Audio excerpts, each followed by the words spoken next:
नमस्कार दोस्तों, मैं हूं राजीव और आप देख रहे हैं अमानत नॉलेज। दोस्तों, आज हम जानकारी प्राप्त करेंगे कि एक खतियान है जिसमें 3 भाई का नाम है, लेकिन उस खतियान में तीनों भाई का नाम तो लिखा हुआ है, हिस्सा के बारे में हिस्सा बराबर नहीं लिखा हुआ है। तो ऐसी परिस्थिति में हिस्सा कितने का लगेगा? दोस्तों, इसी को जानेंगे और जानने से पहले आप हमारे चैनल पर नए हैं तो चैनल को सब्सक्राइब कर लीजिए और बेल आइकन प्रेस कर दीजिए, क्योंकि जमीन संबंधित नॉलेजेबल वीडियो मैं आपके लिए लाता रहता हूँ। चलिए जानकारी प्राप्त करते हैं। तो दोस्तों, खतियान में यदि भाई की बात आती है कि खतियान में 3 भाई का नाम लिखा हुआ है, तीनों भाई के नाम से खतियान है और उसमें कहीं भी ये मेंशन नहीं किया गया है हिस्सा बराबर।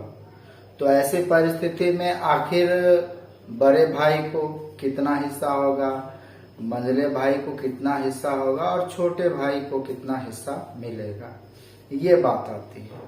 तो दोस्तों, जब सर्वे किया गया था तो उस समय खतियान तैयार किया गया और जब खतियान तैयार किया गया तो उसमें किसका कितना हिस्सा है ये मेंशन किया जाता था। लेकिन तब जब सर्वेयर को ये पता चलता था कि हाँ, यदि कोई 3 या 4 या 5 भाई है तो किस भाई का कितना हिस्सा है, तो स्पष्ट जो है उसमें लिख दिया जाता था किसके नाम से कितना हिस्सा है।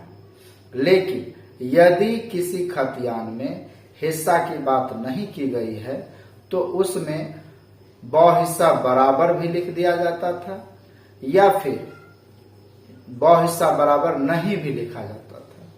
तो इन दोनों का मतलब ये होता है, यदि मान लीजिए कि हिस्सा स्पष्ट कर दिया जाता था तो लिख दिया जाता था कि भाई इतना हिस्सा इनका, इतना हिस्सा इनका, इस तरह से।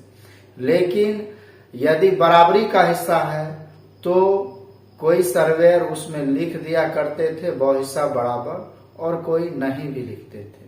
तो दोनों का मतलब वही होता है, यदि 3 भाई का नाम लिखा हुआ है और हिस्सा की बात उसमें नहीं दी गई है तो हिस्सा बराबर ही सबका लगेगा। लेकिन यदि हिस्सा बराबर स्पष्ट रूप से लिख दिया गया है तो भी हिस्सा बराबर स्पष्ट रूप से हिस्सा लगेगा। तो इस तरह से हम समझ सकते हैं। दोस्तों, उम्मीद करता हूँ समझ गए होंगे। अगर समझ में आ गया तो वीडियो को लाइक और शेयर करना ना भूलें। मिलते हैं नेक्स्ट वीडियो के साथ, तब तक के लिए अलविदा। थैंक्स।